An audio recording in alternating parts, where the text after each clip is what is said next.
Respected director sir, principal ma'am, all teachers and students, good morning.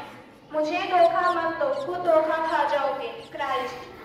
मैं Christ एक बार एक गांव से गुजर रहा था। वहां बगल के ही एक खेत में मैंने एक किसान को बैल हाँकते देखा।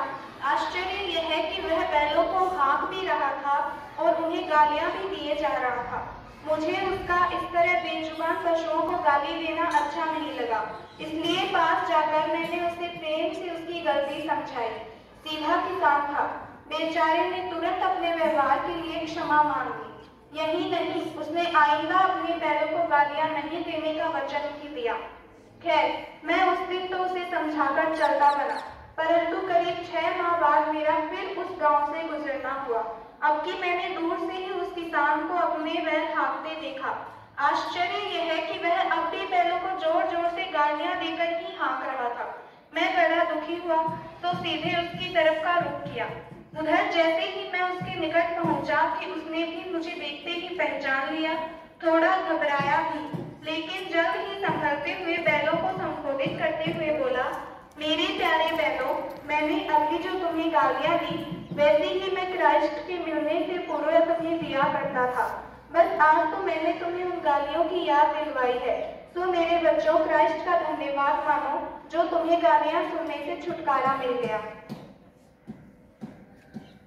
निश्चित ही वह यह सब मुझे सुनाने हेतु ही कह रहा था।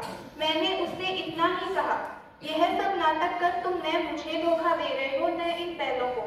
अंतिम धोखा तुम अपने आप को ही दे रहे हो। और आज वही बात मैं तुमसे भी कह देता हूँ।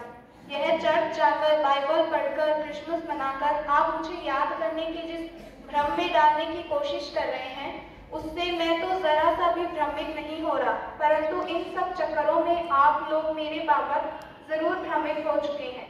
तो आपके जीवन के लिए बेहतर यही होगा, आप लोग मुझे भ्रमित करने की कोशिश करने के बजाय बातों और मेरे जीवन दर्शन को अपनाने की कोशिश करें। आपका उद्धार हो जाएगा। सार, दरअसल सबके भीतर उनकी आत्मा, उनका कॉन्शियस और उनका दृष्टा बनकर बैठी हुई है।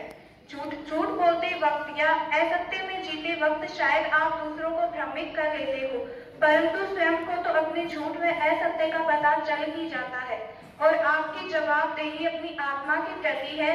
जब उससे कुछ छिपता नहीं, जब उसको धोखा दिया जा सकता नहीं, तो फिर अकारण बाहरी लोगों से छिपाने या उन्हें धोखे में रखने का क्या तुक।